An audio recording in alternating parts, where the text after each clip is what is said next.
Welcome back to my YouTube channel Arvind Pandey academy. आज हम बात करने वाले हैं एक ऐसे टॉपिक के बारे में जो बहुत इंपॉर्टेंट है और हर साल एग्जाम में आता है। तो आज का हमारा जो टॉपिक है वो है रस।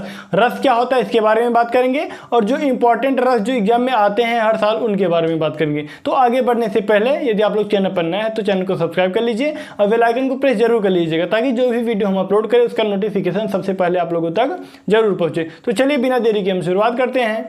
चलिए सबसे पहले हम देखते हैं कि जो रस है वो क्या होता है। ध्यान से समझिएगा क्या है रस, यानी काव्य को पढ़ने या सुनने से, काव्य को पढ़ने या सुनने से जिस आनंद की अनुभूति होती है उसे रस कहते हैं। यानी जब हम काव्य को पढ़ते हैं या सुनते हैं तो जो हमारे मन में आनंद उठता है, जो आनंद महसूस होता है वही क्या कहलाता है, रस कहलाता है। ठीक, उसके बाद क्या है, अब हम बात करेंगे कि हास्य रस क्या होता है। बहुत इंपॉर्टेंट है और हर बार एग्जाम में पूछता है। क्या है समझिए, किसी व्यक्ति या वस्तु की, किसी व्यक्ति या वस्तु की असाधारण वेशभूषा, असाधारण वेशभूषा, आकृति, वाणी तथा चेष्टा को देखकर हमारे हृदय में, हमारे मन में जो विनोद, विनोद का मतलब होता है आनंद, विनोद का मतलब क्या होता है आनंद, यानी हमारे हृदय में जो विनोद का भाव होता है या आनंद का भाव उत्पन्न होता है वहां पर क्या होता है, हास्य रस होता है। क्या होता है, हास्य रस। जैसे हम किसी भी व्यक्ति को देखें यानी उसकी जो वेशभूषा है वो थोड़ा डिफरेंट है, अलग है, तो हमारे मन में कुछ न कुछ भाव जरूर प्रकट हो जाता है कि अरे वो कैसा दिख रहा है, बहुत अच्छा दिख रहा है या बहुत खराब दिख रहा है, तो हमारे मन में कुछ न कुछ आनंद का भाव उत्पन्न होता है, तो वही क्या होता है, हास्य रस होता है। ठीक, इसका उदाहरण क्या है, हाथी जैसी देह है, हाथी जैसी देह है, गेंडे जैसी खाल, गेंडे जैसी खाल, तरबूजे सी खोपड़ी, तरबूजे की तरह यानी खोपड़ी है, और खरबूजे से गाल यानी खरबूजे की तरह क्या है, गाल है। तो आप लोग इसका स्क्रीनशॉट ले लीजिए, इसके बाद हम आगे बढ़ते हैं।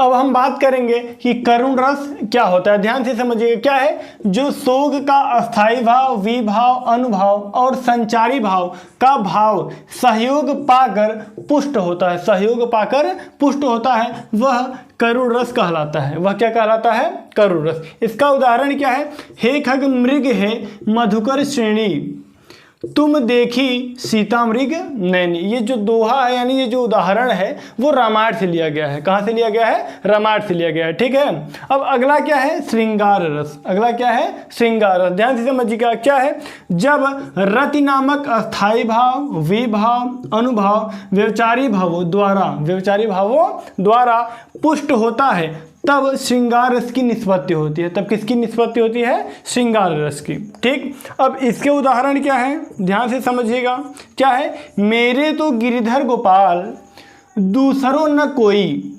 मेरे तो गिरधर गोपाल दूसरों न कोई। आगे क्या है, जाके सिर मोर मुकुट, जाके सिर मोर मुकुट मेरा पति सोई।